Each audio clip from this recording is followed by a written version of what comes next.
नमस्कार, मैं Arun Kumar Shahi digital news 20 से KMCH उत्तर बिहार का सबसे बड़ा अस्पताल गर्मी की तपिश के साथ बच्चों पर बीमारी का कहर बरसने लगा है। हर तरफ बच्चे ही बच्चे अस्पताल में चमकी बुखार, डायरिया, AES जैसे कई गंभीर पीड़ित बच्चे यहाँ पहुँच रहे हैं, जिनका इलाज यहाँ हो रहा है। अभी तक लगभग 1 दर्जन बच्चे AES से ग्रसित KMCH में पहुँच चुके हैं, लेकिन ये गर्मी की तपिश बढ़ने के साथ इसकी आंकड़ा भयावह होने की संभावना जताई जा रही है। अब देखना ये है कि यहाँ इसकी व्यवस्था क्या है और इलाज की सुविधा क्या है। इस संबंध में आज शिशु रोग विभागाध्यक्ष डॉक्टर गोपाल शंकर सैनी से हम बात करते हैं। गर्मी की तपिश काफ़ी बढ़ गई है और बच्चों में होने वाली जो बीमारी है AES, आप इस संबंध में बताएं कि क्या इलाज की तैयारी है और अभी कितने मरीज पहुँच चुके हैं AES से ग्रसित। अभी तक का जो हमारे पास डाटा है हमने जनवरी से लेकर अभी तक की, उसमें 11 बच्चे AES से ग्रसित हुए हैं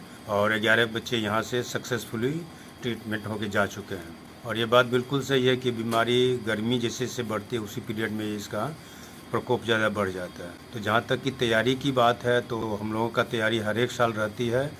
ये बीमारी सालों भर ही रहती है, इसलिए हम लोग का पिक्कू वार्ड हमेशा सालों भर इसके लिए तैयार रहता है। हमारे पास 24 आवर इंटू 7 की डॉक्टर्स की ड्यूटी भी लगी हुई है।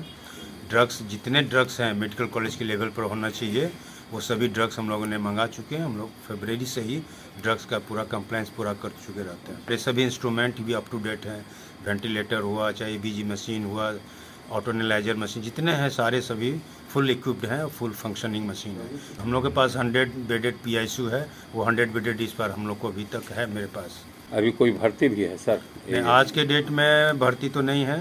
2-3 दिन पहले ही लास्ट बच्चे डिस्चार्ज होकर गए हैं। आज चमकी बुखार के जो अभी आ रहे हैं, इसका क्या कारण है? अभी तक जो हम लोग ने हिस्ट्री से 11 बच्चे आए हैं, उसमें 10 बच्चे का हिस्ट्री बहुत कॉमन था कि शाम में कुछ खिलाया ही नहीं था, वो बच्चे को भूखे सो दिया गया।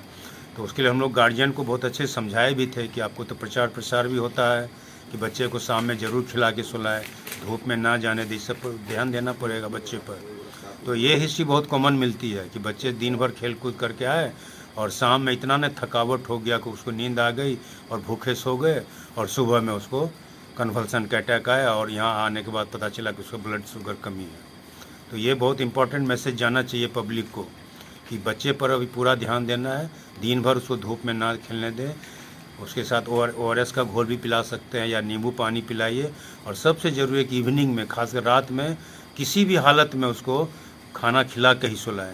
अगर शाम के समय बच्चा बहुत सुस्त हो जाता है, बहुत ही सुस्त, इतना सुस्ती कि वो खा नहीं पा रहा, तो समझ लीजिए कि उसको तुरंत जाके नियरेस्ट हेल्थ सेंटर पर उसको ज़रूर दिखाना चाहिए। हो सकता है उसको सुबह आते आते कहीं कन्वल्सन ना हो जाए। तो इवनिंग पीरियड बहुत इंपॉर्टेंट है, इसमें गार्जियन को उसको ख्याल रखना पड़ेगा।